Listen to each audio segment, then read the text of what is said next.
Po svoje je kar hecno, da si še nikoli nisem lastil avtomobila znamke Subaru, čeprav mi je dejansko zelo všeč.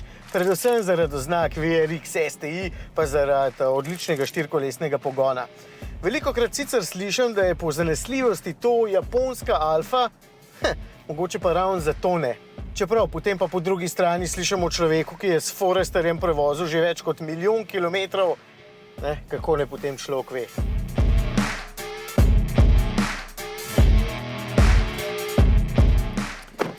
Tole je njihov najnovejši model Solterra. Povsem električni je in tukaj z zanesljivostjo ne bi smeli biti težav, ker je tole v veliki meri samo preoblečena Toyota BZ4X. Tam je pa zanesljivost nekaj takšnega, s čimer se pač ne igra. Se bom lotil oblike takoj, ampak najprej razmišljam glede imena. Sol kot sonce, Terra kot zemlja, zelo tako poduhovljeno ime, s katerim želi Subaru pokazati, da so okoljsko zavedni. Sej Toyotin BZ je tudi Beyond Zero, ampak se tole sliši veliko boljše, ne? Oba avta sta seveda oblikovna posebneža, se mi pa zdi Solterra s temi drznimi linijami še malce bolj nenavadna in takoj sporoča, da je drugačna. Sploh sprednji del mi je zelo všeč, še posebej v tej rdeči barvi, zato sem se tudi takoj zagrebil zanjo. No, podobno kot pri Toyoti BZ4X je tudi tukaj plastika zajeda zelo visoko, vse tja do luči. Nisem ziher, da mi je to všeč, je pa sigurno ena posebnost. Celo poklopec za polnjenje je iz 2 materialov. So si pa dali dela. Malo manj kot 4,7 metra dolžine s sabo prinese seveda veliko prostora. Solterra je izdelana na novi Subarujevi, pravzaprav Toyotini, platformi za električna vozila, zato je baterija lepo pospravljena tule spodaj nekje in dejansko ne krade prostora potnikom. Spredaj in zadaj se sedi super prostora, skratka, res ne manjka.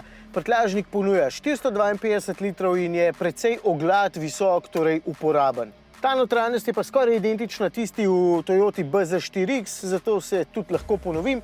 Všeč mi je, ker je ergonomsko zelo dobra in pregledna, funkcionalna, pa hkrati tudi malo nenavadna in drzna, da pol ni toliko dolg čas. Izdelana je pa tudi tako, da naslednjih 56 let ne boste slišali čričkov. Ne? Ni ga.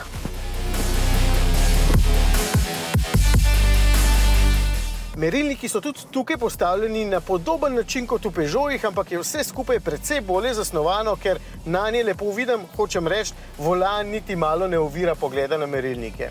Za voziti vam pa tudi takoj povem, da je Solterra eden najbolj udobnih električnih križancev, kar mi je totalno všeč. Ne vidim namreč nobene potrebe, da takšen avtomobil, ki nima trohice želje po dinamiki in športnosti, pretresa zaradi pretrdega vzmetenja.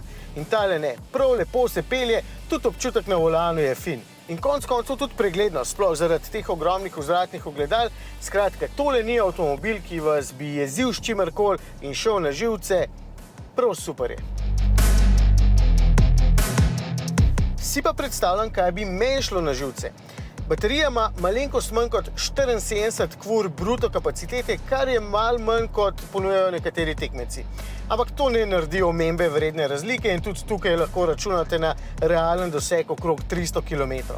Tudi polnjenje na ultrahitrih polnilnicah z največ 100 kW je povprečno, ampak zadovoljivo.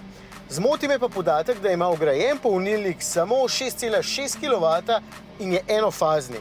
Mimogrede, Toyota pri svojem BZ4X ponuja 11 kW trifaznega.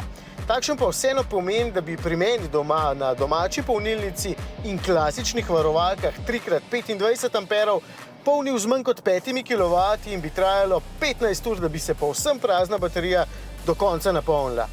To je pa preveč. Ok, ampak gremo na stvari, po katerih je znan Subaru in to je štirikolesni pogon. Solterra ga ima in je izjemno prepričljiv. 21 cm oddaljenost od tal pa pomeni, da se terena res ne bo ustrašil. In tukaj ima pred ostalimi električnimi križanci eno ogromno prednost. Za kakšno bolj odročno gozdno hiško je tole kot električni Forester in do nje bi se odpravil z največjim veseljem. No in že zato mi je noro všeč. Šloh polnilnik pa lahko razumem kot eno od hip avtomobila. Se vsak mora imeti kakšno, a ne?